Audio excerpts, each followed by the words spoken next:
नमस्कार दोस्तों, स्वागत करता हूं अपने YouTube चैनल न्यू CI पर।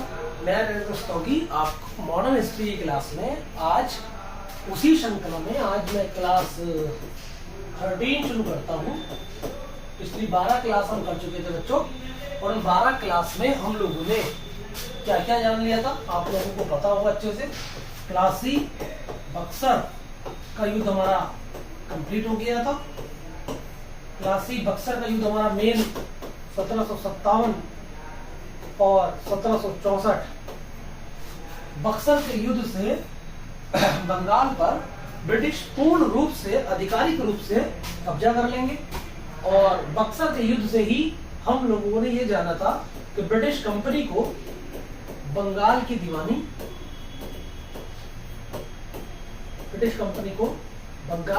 प्राप्त हो जाएगी बच्चों। बंगाल की दीवानी ब्रिटिश कंपनी को प्राप्त हो जाएगी। तो बच्चों ये हम लोगों ने जाना था। अब प्लासी बक्सर में हमने बताया था आप लोगों को कि 1764 में होता है, जहां ये षड्यंत्र का परिणाम था, वहां ये ब्रिटिश शक्ति की सेना का परिचायक था। और हम लोगों ने ये जाना था कि बक्सर के युद्ध में ब्रिटिश शक्ति 3 एक साथ शक्तियों से लड़ रही थी। आपको पता होगा, मुगल सम्राट शाह आलम द्वितीय प्लस अवध का नवाब शुजाउद्दौला प्लस बंगाल का नवाब मीर कासिम। पर ब्रिटिश कंपनी ने इन तीनों शक्ति को समस्त रूप से पराजित किया। और उसके बाद ये मीर कासिम तो भाग गया था बंगाल छोड़कर ही। इससे अलग संधि करते हैं जिस रॉबर्ट क्लाइव को ब्रिटिश लोग बंगाल प्लासी युद्ध में विजय का नेता मानते हैं। उसे गवर्नर बनाकर उसे बाहर भेज दिया गया था, उससे घर भेज दिया गया था। उसे बक्सर के युद्ध के बाद दोबारा भारत बुलाने की जरूरत पड़ी, क्योंकि उसी रॉबर्ट क्लाइव को बंगाल के बारे में अच्छी समझ थी, इसलिए उसने ही यहाँ संध्या की थी ब्रिटिश की तरफ से। तो हम लोगों ने इतना जान लिया था। मैं उम्मीद करता हूँ शायद आप लोगों के रिवीजन में पता होगा। तो हम लोग इसी की अगली कड़ी में चलते हैं बच्चों। आज चलिए, आज हम लोग जो जानेंगे क्लास नंबर 13 में, वो हम जानते हैं बच्चों, इसे हम रफ कर देते हैं बच्चों। इसके बाद हमारी जो आज क्लास होगी उसमें हम लोग एक नया टॉपिक पढ़ने जा रहे हैं। इसका नाम है उपनिवेशवाद। क्या होता है भाई उपनिवेशवाद? इसे बहुत ध्यान से कंसेप्चुअली समझो बच्चों। क्या है उपनिवेशवाद? उपनिवेशवाद मूलतः एक आर्थिक संबंध होता है। उपनिवेशवाद मूलतः क्या होता है बच्चों? आर्थिक संबंध होता है, आर्थिक। परंतु इसकी जो आभास होता है वो हमें आर्थिक के साथ साथ सामाजिक, सांस्कृतिक, प्रशासनिक, राजनीतिक हर क्षेत्र में हमें इसका प्रभाव देखने के लिए मिलता है। मूलतः एक आर्थिक संबंध है।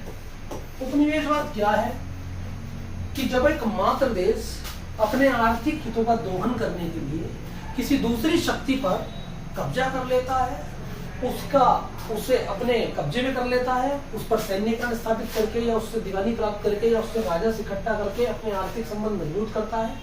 लेकिन उस आर्थिक संबंध को मजबूत बनाए रखने के लिए उन्हें ये नीतियों की आवश्यकता पड़ती है कि वो उस मात्र देश के द्वारा जो दूसरा देश है, जैसे भारत जो है वो एक तरीके से औपनिवेशिक राष्ट्र है, क्योंकि उसे उपनिवेश बनाया गया और ब्रिटेन एक मात्र देश है।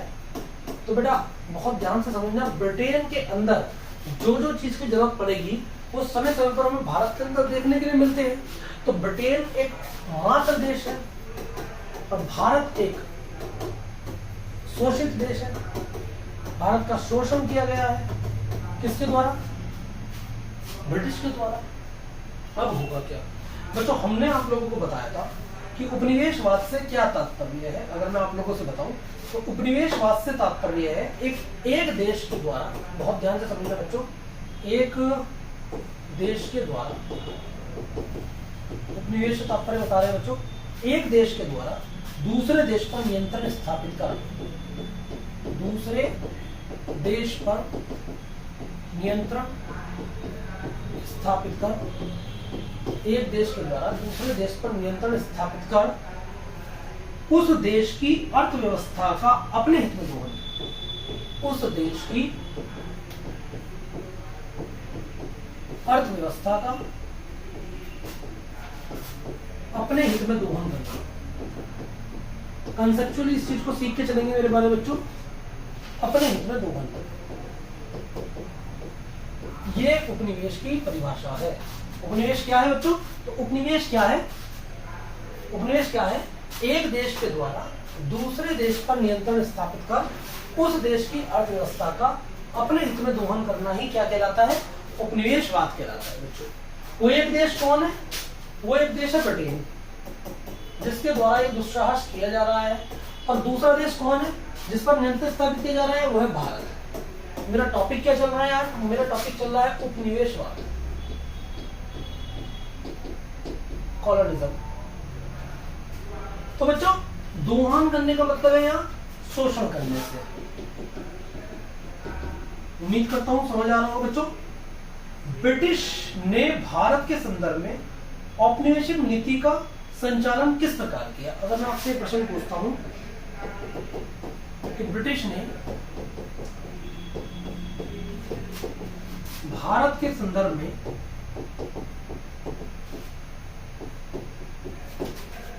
अपनी औपनिवेशिक नीति का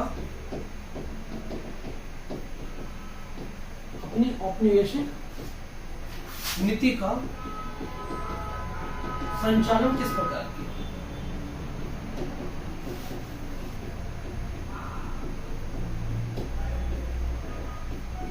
देखिए बच्चों, यहाँ क्या है मैटर कि ब्रिटिश क्या कर रहा है? भारत में अपनी औपनिवेशिक नीति का संचालन कर रहा है। लेकिन जब वो उपनिवेश बनाता है ना, तो एक बड़ा प्लानिंग स्ट्रक्चर होता है। कैसा प्लानिंग स्ट्रक्चर होता है बच्चों? हम लोग उस उपनिवेशवाद को ब्रिटिश के द्वारा जो भारत में किया गया है उसमें 3 चरण देखते हैं बच्चों। पहला चरण होता है 1757 से 1813 का चरण। दूसरा चरण होता है 1813 से 1857 का चरण। और तीसरा चरण होता है बच्चों 1857 से वर्तमान तक, यानी कि प्रेजेंट तक। प्रेजेंट मतलब आजादी तक, क्योंकि 1947 के बाद तो देश आजाद हो गया था। यहाँ वर्तमान का तात्पर्य ये है बच्चों। जो हम लोग पहला चरण देखते हैं, उस पहले चरण को बोलते हैं वाणिज्यिक चरण। वाणिज्यिक चरण क्या होता है इसके अंदर मैं अभी बताता हूँ आप लोगों को। जो दूसरा चरण होता है इसे बोलते हैं बच्चों औद्योगिक चरण। सब आप नोट बनाते चलना बच्चों, ये आपको क्वेश्चन में मदद करेंगे। औद्योगिक चरण। और बच्चों जो तृतीय चरण होता है आजादी वाला, वर्तमान तक, आजादी तक, 1857 तक, उस चरण को बोलते हैं वित्तीय चरण। 3 चरण में हम उपनिवेश की बात की प्रोसेस को समझते हैं बच्चों। अब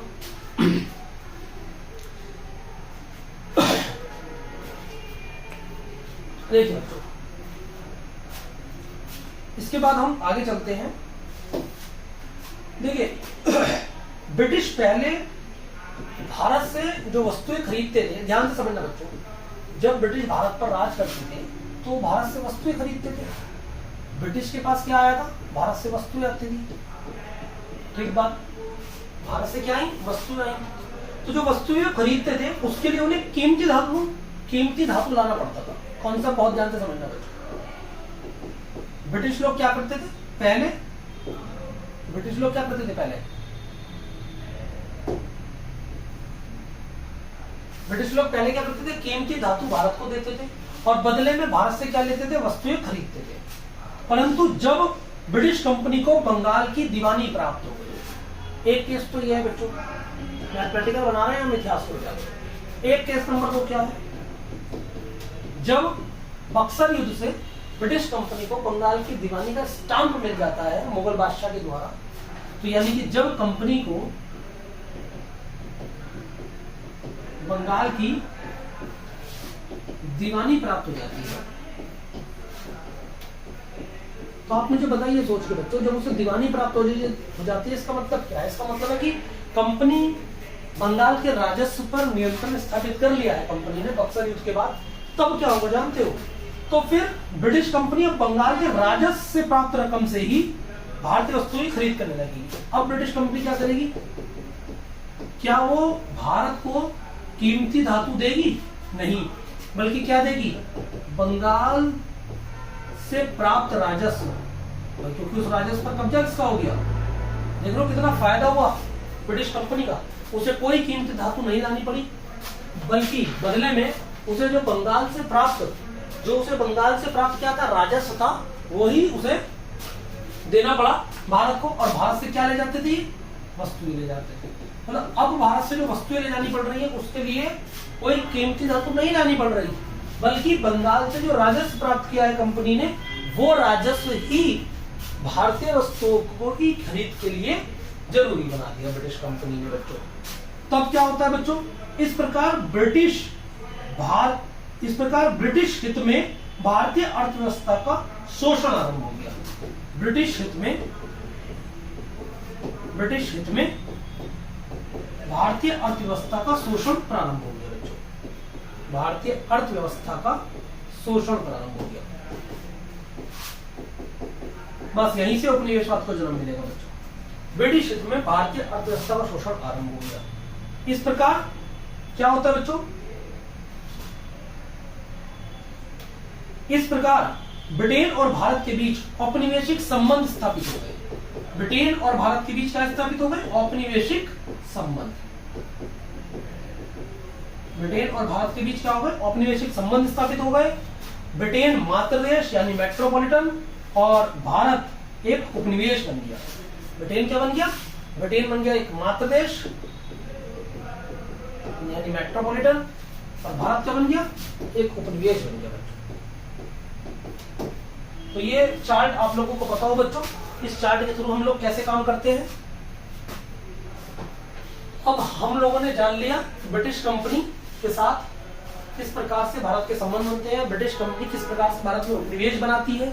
पहले ब्रिटिश कंपनी क्या करती थी, कीमती धातु लाती थी भारत में और बदले में वस्तुएं ले जाती थी। लेकिन जैसे समय बीता, बक्सर के युद्ध से बंगाल की दीवानी ब्रिटिश कंपनी को मिली, तब ब्रिटिश कंपनी ने बंगाल से प्राप्त होने वाले राजस्व से ही भारत से वस्तुएं खरीदना शुरू कर दिया। ब्रिटिश हित में भारतीय अर्थव्यवस्था का शोषण प्रारंभ हो गया और इसे ही औपनिवेशिक संबंध का नाम दिया जाता है। अब आप लोगों को एक छोटा सा कॉन्सेप्ट और सिखाते हैं कि बच्चों पूंजीवाद और उपनिवेशवाद में क्या होता है। छोटी छोटी बारीकियां हैं बच्चों इतिहास की, जब तक कॉन्सेप्चुअली नहीं सीख पाओगे तब तक हम आगे नहीं बढ़ पाएंगे। पूंजीवाद और उपनिवेशवाद में क्या अंतर है। देखिए ऐसा समझिए कि ब्रिटेन में डोली उठ रही थी और हमारे यहाँ जनाजा उठ रहा था।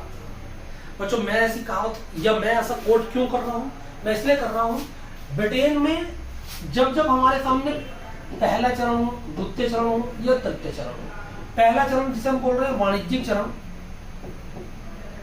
तो जानते हो वाणिज्यिक चरण कहां कब से कब तक है। वाणिज्यिक चरण क्या है, वाणिज्यिक चरण में क्या होता है, इसके तहत होता क्या है पहले तो ये समझिए। एक क्षेत्र से वस्तुओं का संग्रह कर दूसरे क्षेत्र में उसकी बिक्री करना। एक क्षेत्र से वस्तुओं का संग्रह कर दूसरे क्षेत्र में उसकी बिक्री कर मुनाफा कमाना।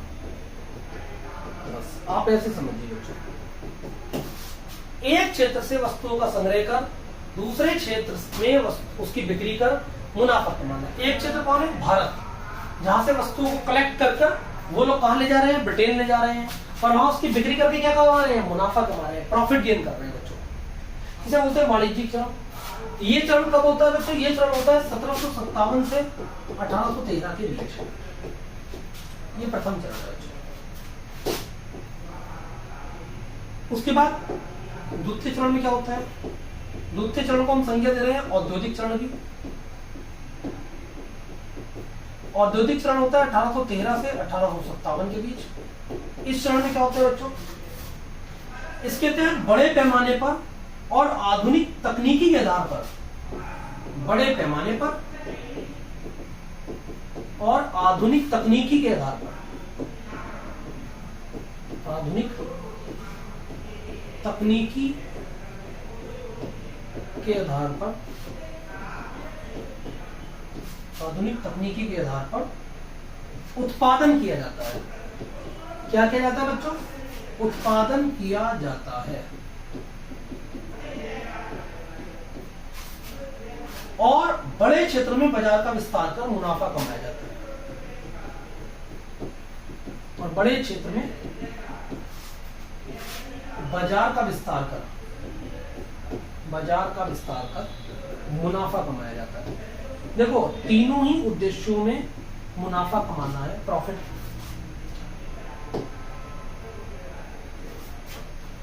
चला गया भाई। तो बच्चों तीनों ही क्षेत्र में, तीनों ही चरण में, चाहे वाणिज्यिक चरण हो, चाहे औद्योगिक चरण हो, चाहे वित्तीय चरण हो, तीनों ही चरण में मुनाफा कमाना है। औद्योगिक चरण में क्या होता है बच्चों कि बड़े पैमाने पर और आधुनिक तकनीकी के आधार पर उत्पादन किया जाता है। जानते हो ब्रिटेन में क्या होगा, मशीनीकरण होगा, उत्पादन होगा, बहुत ज्यादा प्रोडक्शन होगा, क्योंकि पैसा आ गया उनके पास। जो वहां से मटेरियल लाकर यहाँ पैसा कमा रहे थे, तो उस पैसे को उन्होंने कहाँ लगाया, आधुनिकीकरण पर लगाया, मशीनीकरण पर लगाया। और मशीनीकरण के माध्यम से बच्चों क्या हुआ, उन्होंने जब पैसा कमा लिया तो मशीनीकरण करके प्रोडक्शन बढ़ाया, और प्रोडक्शन करके उन्होंने फिर से दोबारा बड़े क्षेत्र के बाजार पर विस्तार किया। यानी भारत में लाके उन मशीनीकृत वस्तुओं को दोबारा से बेचा, और उसे बेचकर क्या कमाया, मुनाफा कमाया। ये है औद्योगिक चरण। औद्योगिक चरण में क्या होता है, बड़े पैमाने पर और आधुनिक तकनीकी के आधार पर जो नई नई टेक्नोलॉजी है, जैसे जेम्स वाट ने स्टीम इंजन बना दिया, ये टेक्नोलॉजी पूरे विश्व में नहीं थी पहले। तो इस टाइम पर, इस काल में प्रोडक्शन को बढ़ाया है ब्रिटेन जैसे देशों ने, मात्र देशों ने, और बड़े क्षेत्र में बाजार का विस्तार किया। चूंकि भारत एक उपनिवेश राष्ट्र था, तो वो बड़े क्षेत्र से वस्तुओं को प्रोडक्शन करके यहाँ लाते थे, और यहाँ बड़ा क्षेत्र जो है भारत है, और उस भारत में बाजार का विस्तार कर क्या करते थे बेटा, प्रॉफिट कमाते थे। ये उनका दूसरा चरण था बेटा। सबसे पहले चरण क्या था कि एक क्षेत्र से वस्तुओं का संग्रह करते थे भारत से, और दूसरे क्षेत्र में उसकी बिक्री कर देते थे, उससे पैसा कमाते थे। यहाँ से ले गए कुछ माल 10 रुपए का, वहां जाके 100 रुपए का बेच दिया, और उसके बाद जब वहां बेचा तो वहां 90 रुपए बचाए, और उन 90 रुपए से कोई इकट्ठा कर करके, एक्यूमुलेट कर करके बेटा मशीनीकरण करा, और मशीनीकरण करके वहां प्रोडक्शन को बढ़ाया, और प्रोडक्शन को बढ़ाकर जब वहां उत्पादन इतना ज्यादा हो गया कि वहां का मार्केट सैचुरेट हो गया, तो उससे वस्तुओं को लेकर वो फिर दोबारा भारत आए। उन वस्तुओं को उन्होंने फिर बड़े ऊंचे दामों पर बेचा। मशीनीकृत वस्तुएं थी, भारत की पसंद बन गई, क्योंकि मशीनीकृत वस्तुएं हैं, फिनिशिंग बढ़िया होगी, भारत में मार्केट होगी। बेटा जो तीसरा चरण है, मैं आप लोगों को वो भी बता देता हूँ। तृतीय चरण जो होता है उपनिवेशवाद का, वो होता है बच्चों वित्तीय चरण। और जब उन पर पैसा बेहिसाब आ गया बच्चों, मशीनीकरण करके भी पैसा आ गया, बिक्री करके भी, तो जब वस्तुओं की बिक्री से पूंजी का संचय होता है बेटा, जब वस्तुओं की बिक्री से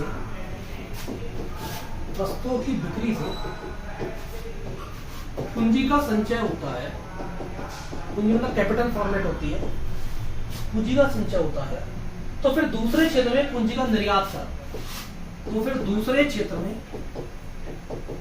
पूंजी का निर्यात कर, दूसरे क्षेत्र में पूंजी का निर्यात कर, वो क्या करते हैं बेटा, मुनाफा कमाते हैं। जैसे आप लोगों को पता होगा बेटा 1857 के बाद भारत में रेलवे आया, 1850 के बाद ही तो रेलवे आया, तो उनके पास जब पैसा था तभी तो उन्होंने रेलवे में लगा दिया। तो क्या रेलवे उन्होंने भारत के हित में लगाया? नहीं। ब्रिटिश अगर ये समझ लो, ब्रिटिश अगर छींकते भी है ना, तो उसमें भी उनका औपनिवेशिक हित है। ब्रिटिश यदि मुस्कुराते भी है ना, तो उसमें उनका औपनिवेशिक हित है। तो मेरे प्यारे बच्चों, ये बिल्कुल नहीं समझना, ब्रिटिश जो भी काम करेंगे वो अपने औपनिवेशिक हित को ध्यान में रखकर करेंगे। भारत को अनचाहा परिणाम में विकास मिलता है, कोई चाहत नहीं थी ब्रिटिश की कि हम भारत का विकास करने जा रहे हैं। जो किया अनचाहे में भारत का भी विकास हो गया बच्चों। रेलवे मिला तो भारत का भी एक तरीके से विकास हुआ, क्योंकि सामानों का आदान प्रदान आसान करना था उन्हें अपना। तो बच्चा ये वित्तीय चरण है। तो कुल मिलाकर अगर मैं आप लोगों को थोड़ा सा मैनुअल भाषा में इसे समझाने की कोशिश करूं बच्चों, तो बहुत ध्यान से देंगे। जो मात्र देश अथवा ब्रिटेन में पूंजीवाद था, वह भारत में उपनिवेशवाद था। जो मात्र देश ब्रिटेन में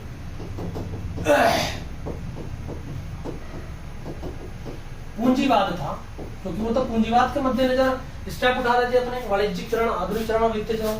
तो ब्रिटेन में तो वो पूंजीवाद की संज्ञा से जाना जा रहा है, लेकिन उपनिवेश राष्ट्र में, उपनिवेश राष्ट्र यानी भारत में वो क्या हो रहा है, भारत में क्या हो रहा है, उपनिवेशवाद हो रहा है। भारत में क्या हो रहा है बच्चों, उपनिवेशवाद हो रहा है। दूसरे शब्दों में ब्रिटिश पूंजीवाद की जरूरत के अनुकूल अलग अलग तरीके से भारतीय अर्थव्यवस्था का शोषण होता रहा। अलग अलग तरीके से भारतीय अर्थव्यवस्था का शोषण कर रहे थे। कौन कर रहे थे बच्चा, ब्रिटिश कर रहे थे।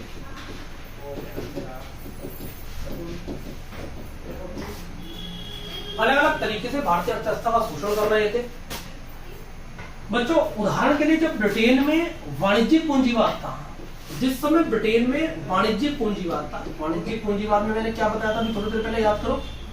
सबसे पहला चरण है ये 1757 से 1813। इस चरण में क्या हो रहा है, इस चरण में ब्रिटेन क्या कर रहा है, भारत से वस्तुओं को संग्रह कर और वहां जाकर बेच रहा है। तो जब इनके यहाँ वाणिज्यिक पूंजीवाद था ब्रिटेन में, तो भारत में वाणिज्यिक चरण का उपनिवेशवाद था। ब्रिटेन में क्या था, वाणिज्यिक पूंजीवाद। ब्रिटेन में संज्ञा क्या दूंगा मैं, वाणिज्यिक पूंजीवाद की। और जबकि यदि मैं वही बात भारत के लिए करता हूं तो उसके लिए क्या संज्ञा दूंगा, वाणिज्यिक उपनिवेशवाद। मैंने फिर कहा कि उनके यहाँ डोली उठ रही थी, हमारे यहाँ जनाजा उठ रहा था बच्चों। वो तो पूंजीवाद कर रहे हैं, अपने यहाँ विस्तार कर रहे हैं, लेकिन हमारे यहाँ शोषण का स्तर बढ़ता चला जा रहा है। वाणिज्यिक पूंजीवाद में वो यहाँ से वस्तुएं ले जा रहे हैं और वहां बेच रहे थे, और हमारे यहाँ वो चीज उपनिवेशवाद की संज्ञा दी जा रही है। इसलिए इस काल में भारत के संदर्भ में ब्रिटिश प्राथमिकता रही थी कि भारत से राजस्व का संग्रह कर भारतीय वस्तुओं की खरीद करना। तो इस चरण का जो मुख्य उद्देश्य है इस कालखंड का, वो है भारत से अधिकतम राजस्व की प्राप्ति। सबसे मेन लाइन याद रखना बच्चों, भारत से अधिकतम राजस्व की प्राप्ति, ये सबसे मेन कंसर्न है। भारत से अधिकतम राजस्व की प्राप्ति, ये सबसे मेन कंसर्न है बच्चों। अब ब्रिटेन वाणिज्यिक चरण जब पढ़ रहे हैं तो भारत से अधिकतम राजस्व की प्राप्ति कर रहा है इस चरण के अंदर। अब हुआ क्या बच्चों, उसी प्रकार जब हम औद्योगिक चरण देखते हैं, औद्योगिक चरण, तो औद्योगिक चरण में मैंने क्या बताया था आप लोगों को, मैंने औद्योगिक चरण में बताया था कि जब उन्होंने बिक्री करके वहां पैसा कमा लिया था, तो अब वो क्या कर रहे थे, वो मशीनीकरण कर रहे थे, वहां औद्योगिकरण कर रहे थे। तो औद्योगिक चरण में आर्थिक शोषण का स्वरूप बदल गया, इसमें आर्थिक शोषण का स्वरूप बदल गया, आर्थिक शोषण का स्वरूप बदला गया। कैसे बदला गया बच्चों, अब ब्रिटिश का उद्देश्य था अपने औद्योगिक उत्पादों की बिक्री के लिए। ब्रिटिश का क्या उद्देश्य था इसमें, ब्रिटिश का उद्देश्य था, इस चरण का मतलब है 1813 से 1850-57 तक मान लो, क्रांति तक। ब्रिटिश का क्या उद्देश्य था, इसमें था कि अपने औद्योगिक उत्पादों की बिक्री के लिए, अपने औद्योगिक उत्पादों की बिक्री के लिए, अपने औद्योगिक उत्पादों की बिक्री के लिए क्या करना था बच्चों, भारतीय बाजार का उपयोग करना। क्योंकि भारतीय बाजार अपने आप में बड़ा था, भारतीय बाजार का उपयोग, ठीक ये कॉन्सेप्ट है बच्चों। तथा भारत से कच्चे माल प्राप्त होना, भारत से कच्चा माल ले जाते थे, मशीनीकृत करते थे और मशीनीकृत करके भारत में लाखों से बेच देते। जैसे यहाँ से लोहा ले गए और उसे लोहे से क्या बना दिया, लोहे के बोल्ट बना दिए या कोई लोहे का मशीन बना दी, उसे लाकर भारत में बेच दिया। मतलब जेब में लेके सामान गए, जहाज से लेके वापस आए, ऐसे समझिए। तो भारत से कच्चे माल का दोहन किया इन्होंने। ये दूसरा चरण है बच्चों पूंजीवाद का। उसके बाद बच्चों आगे वित्तीय चरण में, जो तृतीय चरण है वो है वित्तीय चरण। जब उन्होंने पूंजी कमा ली, अच्छे से उनके पास पूंजी आ गई, तो जब पूंजी कमा ली तो पूंजी कमाने के बाद क्या किया, उनका जो मेन मोटिव था, उस पूंजी को निर्यात किया उन्होंने। और उस पूंजी का निर्यात कहां किया, भारत में किया। उस पूंजी का निर्यात उन्होंने कहां किया, भारत में। भारत में आप लोग जानते होंगे रेलवे लगाया, भारत में रेलवे लगाया, अनचाहे में ही भारत का विकास किया गया। ब्रिटिश पूंजीवाद का बल रहा था ये चरण, भारत में पूंजी का निर्यात कर पूंजी पर मुनाफा कमाना, पूंजी का निर्यात कर पूंजी पर मुनाफा कमाना। ऐसे थोड़ी ना वो फ्री में यहाँ रेलवे लगा रहे हैं, पूंजी पर मुनाफा कमाना इनका मेन मोटिव रहा, और यही ब्रिटिश का तृतीय चरण है। तो कुल मिलाकर ये हमने जाना उपनिवेशवाद के बारे में। आज उपनिवेशवाद के 3 चरण मैंने बताया आप लोगों को बच्चों। नंबर 1 मैंने बताया आप लोगों को क्या, तो वाणिज्यिक चरण, उसके बाद औद्योगिक चरण, उसके बाद वित्तीय चरण। क्लास 13 में आज आप लोगों को ये समझाया गया बैकग्राउंड। कल को हम बच्चों क्लास 14 करेंगे। आज 13 थी ये, कल को हम लोग क्लास 14 करेंगे। आज मैं यही रोकता हूँ। छोटी छोटी वीडियो बन रही है आप लोगों की बच्चों, ताकि आप लोग जल्दी से जल्दी उसे अटेम्प्ट करके आगे बढ़े, और एक पढ़ने की जिज्ञासा भी रहती है, क्यूरियोसिटी रहती है कि हमें नई वीडियो जाननी है, क्या अगला ज्ञान होगा बच्चों। चलिए मैं आज यही रोकता हूँ। नमस्कार दोस्तों, ध्यान रखिए अपना, धन्यवाद।